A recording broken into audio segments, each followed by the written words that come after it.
ഞാനിങ്ങനെ ഫേസ്ബുക്കിൽ പരസ്യം കൊടുത്തു, എൻ്റെ തലയിൽ പരസ്യം ചെയ്യാം എന്ന് പറഞ്ഞിട്ട്. അങ്ങനെ എനിക്കൊരു പരസ്യം കിട്ടിയതാ, നല്ല തുകയ്ക്ക് പരസ്യം. ഹലോ നമസ്കാരം, ഞാൻ ഷഫീഖ്. 70mm വ്ളോഗിലേക്ക് ഹാർദമായ സ്വാഗതം. ഇന്നത്തെ വ്ളോഗില് ഒരു സ്റ്റോറിയാണ്, വേറെ ആരുടെ സ്റ്റോറി അല്ല, എൻ്റെ തന്നെ സ്റ്റോറിയാണ്. കുറച്ച് നാളുകൾക്ക് മുമ്പ് സോഷ്യൽ മീഡിയയിൽ ഞാൻ ഒരു പോസ്റ്റ് ഇട്ടായിരുന്നു, എൻ്റെ കഷണ്ടിത്തലയിൽ ആർക്കും പരസ്യം ചെയ്യാന്ന് പറഞ്ഞുകൊണ്ട്. ഞാൻ ഹെയർ ട്രാൻസ്പ്ലാന്റേഷനെ കുറിച്ച് വളരെ സീരിയസ് ആയിട്ട് ആലോചിച്ചൊരു വ്യക്തിയാണ്. ഏതാണ്ട് കോളേജ് കാലഘട്ടം മുതലേ എനിക്ക് കഷണ്ടിത്തലയുണ്ട്. അന്ന് മുതലേ കഷണ്ടി ആണ് അല്ലെങ്കിൽ മൊട്ടത്തലയനാണ് എന്നുള്ള പരിഹാസങ്ങളൊക്കെ തമാശ രൂപേണയെങ്കിലും കൂട്ടുകാരുടെ ഭാഗത്ത് നിന്ന് കേട്ടിട്ടുള്ളൊരു വ്യക്തിയാണ്. പിന്നെ ഇന്നത്തെ കാലത്ത് ബോഡി ഷെയ്മിംഗ് ഒക്കെ വളരെ സീരിയസ് ആയിട്ട് ചർച്ച ചെയ്യുന്ന ഒരു കാലഘട്ടമാണ്. അതുകൊണ്ട് തന്നെ കുട്ടികളും പിള്ളേരും ഒക്കെ അവെയർ ആണ്, എന്തുകൊണ്ട് ഇങ്ങനെ കളിയാക്കപ്പെടരുത് അല്ലെങ്കിൽ ഇങ്ങനെ മോശമായിട്ട് ഒരാളോട് സംസാരിക്കരുത് എന്നൊക്കെയുള്ള കാര്യത്തിൽ വളരെയധികം സീരിയസ് ആയിട്ടുള്ള ചർച്ചകൾ നടക്കുന്നുണ്ട്, നല്ലത് തന്നെ. പക്ഷെ എൻ്റെ കൂട്ടുകാരൊക്കെ അതൊക്കെ വളരെ ലൈറ്റ് ആയിട്ടുള്ള തമാശകളായിട്ട് മാത്രമേ ഞാനത് കാണുന്നുള്ളൂ.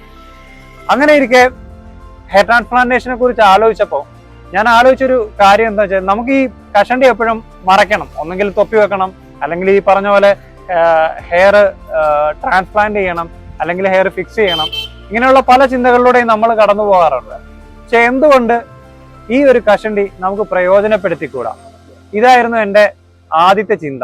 അങ്ങനെ ഞാൻ കുറെ ആലോചിച്ചു, എങ്ങനെ കഷണ്ടിത്തല പ്രയോജനപ്പെടുത്താൻ പറ്റും, കഷണ്ടിത്തല കൊണ്ട് 10 രൂപ ഉണ്ടാക്കാൻ പറ്റുമോ? കാരണം എല്ലാവരും 10 രൂപ മുടക്കുവാണ് ചെയ്യുന്നത് കഷണ്ടി മറയ്ക്കാൻ വേണ്ടിയിട്ട്. അങ്ങനെയാണ് എൻ്റെ മനസ്സിലൊരു പരസ്യം വന്നത്, എന്തുകൊണ്ട് കഷണ്ടിത്തലയിൽ പരസ്യങ്ങൾ ചെയ്തുകൂടാ? പക്ഷെ ഈ ഒരു ഐഡിയക്ക് എത്രത്തോളം ഇവിടെ പ്രസക്തി അല്ലെങ്കിൽ എത്രത്തോളം വെൽക്കമിങ് കിട്ടുമെന്ന് എനിക്ക് അറിയത്തില്ലായിരുന്നു.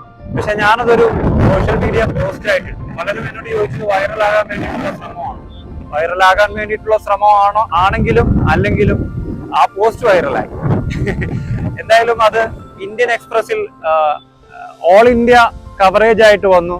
അതുപോലെ തന്നെ മീഡിയ വൺ, മാധ്യമം, അങ്ങനെ പല മീഡിയാസിലും എന്താ പറയുക, ആലപ്പുഴ സ്വദേശിയായ യുവാവ് കഷണ്ടിത്തലയിൽ പരസ്യങ്ങൾ പതിക്കാനായിട്ട് ട്രെൻഡ് ചെയ്യുന്നു എന്ന് പറഞ്ഞിട്ട് ന്യൂസുകൾ വന്നു.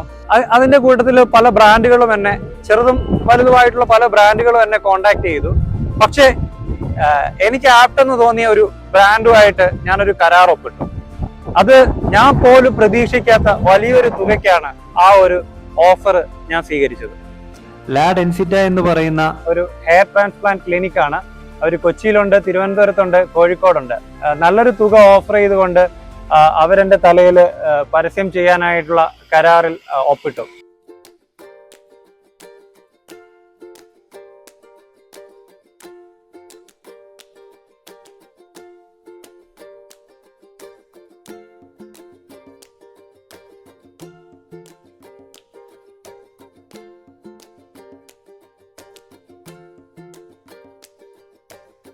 യെസ്, അപ്പൊ ഇന്ത്യയിൽ ആദ്യമായിട്ട് കഷണ്ടിത്തലയിൽ പരസ്യം ചെയ്ത് വരുമാനം നേടുന്ന ഒരു വ്യക്തിയായിട്ട് ഞാൻ മാറിയിരിക്കുകയാണ്. ആ ബ്രാൻഡ് എന്ന് പറയുന്നത് La Densita hair transplant clinic, Kochi, Trivandrum, Calicut ആണ്. തീർച്ചയായിട്ടും ഇത് വൈറൽ ആവാൻ വേണ്ടിയിട്ടുള്ള മനഃപൂർവ്വമായ ഒരു ശ്രമമൊന്നുമല്ല. ഒരു ഡിഫറെന്റ് ആയിട്ടുള്ള ഐഡിയ എങ്ങനെ പിച്ച് ചെയ്യാം എന്ന് ശ്രമിച്ചു നോക്കിയതാണ്. എനിക്ക് ഭാഗ്യവശാൽ ഫസ്റ്റ് ഒരു ഓഫർ കിട്ടി. തീർച്ചയായിട്ടും നിങ്ങൾ എന്നെ സപ്പോർട്ട് ചെയ്യണം. Thank you for watching. Have good time.